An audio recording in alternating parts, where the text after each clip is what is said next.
পতিত আওয়ামী লীগ সরকারের সাবেক এলজিআরডি মন্ত্রী ছিলেন ইঞ্জিনিয়ার খন্দকার মোশাররফ হোসেন। মন্ত্রণালয়ের দায়িত্ব পালনকালে লুটপাট ও দুর্নীতির বিস্তর অভিযোগ রয়েছে তার বিরুদ্ধে। এসব অভিযোগের অনুসন্ধানে মিলেছে অসঙ্গতির নানা প্রমাণ।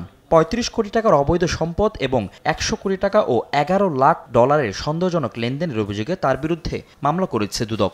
তার নিজ নামেও ১৫টি ব্যাংক হিসাবে ডিসেম্বর ২০২৪ পর্যন্ত ৯৯ কোটি ২১ লক্ষ টাকারও বেশি অস্বাভাবিক লেনদেন এবং ১১,৩৩,৮১৬ ইউএস ডলার অস্বাভাবিক লেনদেনের তথ্য অনুসন্ধানকালে প্রমাণিত হয়েছে। এদিন বনানীতে অবস্থিত আর্থিক প্রতিষ্ঠান নগদের প্রধান কার্যালয়ে অভিযান চালায় দুদক। সংস্থাটির মহাপরিচালক জানান, নগদের নিয়োগে অনিয়মের প্রাথমিক সত্যতা পাওয়া গেছে। এনফোর্সমেন্ট টিম থেকে মৌখিকভাবে যেটা জানানো হয়েছে সেটা হচ্ছে তার সেখানে কিছু নিয়োগে অনিয়ম ছিল। নিয়োগে অনিয়ম সংক্রান্ত কিছু তথ্যে তারা প্রাথমিক সত্যতা পেয়েছে মর্মে জানিয়েছে।